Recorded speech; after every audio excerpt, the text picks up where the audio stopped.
Hi, my name is Newell Davis with Vermicompost, and here's our week 14 update on our new bin. And last time we added a lot of material to the top, or bedding, and then we added food to the top as well to do kind of a top feeding. I want to show you what can happen with that, and we'll see how this turned out. Sometimes it turns out good, sometimes it does not, and we're going to see. All right, so let's go to the bin and take a look. All right, so here's our bin 1. And let's take a look here and see how it looks in here. Whoa! Okay, we've got a lot of fruit flies in here. I'm not sure you can see them, but they're crawling all over here.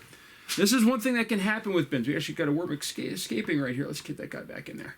Another one right here. So what's happened here is the food on top has caused the fruit flies to really start taking over the food. We've got some mold in here, which happens with food. But the flies are the bigger issue. So what you're going to want to do here, ooh, actually we've got something else in here too, it looks like. I don't know what these are, but we have these, might be some sort of larva or something in here as well. So I don't know what kind of flies these are. These are bigger than fruit flies, it looks like. I'm going to zoom in on one here, if I can. Let's just see here. Right there, you can see, right there, there's one crawling around on the white mold there. Those are a little bit different than what I'm used to seeing. Those are really big. So I don't know if these are a different type of fruit fly or what it is. Now we're going to scroll into the mess of stuff here. I actually saw, I thought, like a little white worm that was definitely not a worm of any type. It was some sort of larva or something. But now I can't seem to find it. So this is something that can happen with a bin. And the reason why I thought this might happen, but I thought we'd just try it. And the reason being is that when you have a new bin, you're going to make mistakes. This happens. And the key is how you react to it. Now what I'm going to do here is I'm going to bury all this under here. This is going to try to kind of get rid of it a little bit. It's going to be in the bedding. Now we still have fruit flies, as you can tell, or some sort of fly that's flying around here. We still have some worms in here too on the bottom, but what we're going to do now is, I mean, we still have a healthy worm population in here. You can see them in here. So we still have worms. They're still alive, which is key. We've got another one crawling out the top right here. Let's get him back down in there. So obviously the conditions are not great right now for worms, which is one of the issues that can happen in a bin. So more worms right over here. So there's still worms in here. It's a little dry, but that's okay. We've got the food.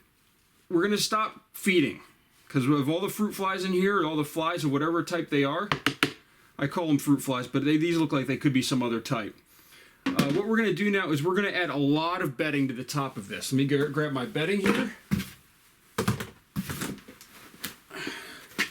This is one of the reasons why you keep a lot of bedding handy. So, oops, let me zoom out here. So what I have here, I'm going to rotate this around. And I've got my bedding. So I keep a box of this stuff around just ready to go, and I'm just going to start throwing it in. I'm going to fill this bin up to the top pretty much with bedding. Now, if you have a bigger bin, you can add more. Obviously, this one is limited because it's only, so high. I also have a larger bin back here that's 18, one of the 18-gallon bins instead of the 10. I also have my flow-through bin. Sometimes when I have to admit, this is why it's good to have two bins. Where I keep more than one. I keep what I have now. I've got 1, 2, 3, 4, 5, 6, 7, 8 bins now that I keep going. And the reason being is that if something goes wrong in a few of them, I can quickly recover. So we're going to really coat this well.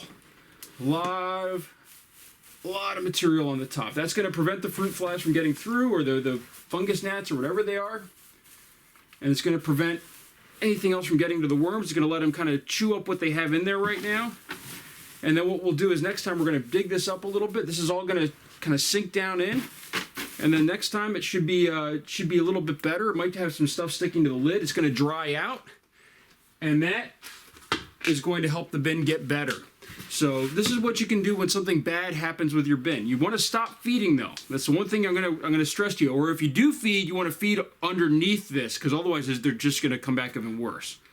So this is one of the things I want to discuss, is the fact that bins, stuff goes wrong. You have to figure out a way to work around it. Your worms will survive. I have found that sometimes in the worst conditions, when they get really bad, you'll see the worms start to dwindle. but then when you put real food in and it gets good again, you will see population explosions. And I've read a couple articles about it before, and one of the theories is that when things are really bad in your bin, and it's bad for the worms, and the conditions are just horrible, they start putting out cocoons as quickly as they can, knowing that something is really wrong. So they tend to get prepared. They put cocoons because you want, your next generation to be better. So they start putting out those cocoons, and then when the bin gets better, they start hatching, and you have a worm explosion all of a sudden. I have found that is one of the things that happens quite often for me.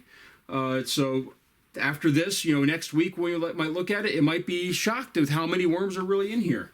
So we'll see. But right now there's still some moisture buildup on the lid, which is still good. But we're going to put this lid back on, and we're going to let it sit for a week. Now I can tell that the paper is actually even pushing up on the lid a little bit, which is fine.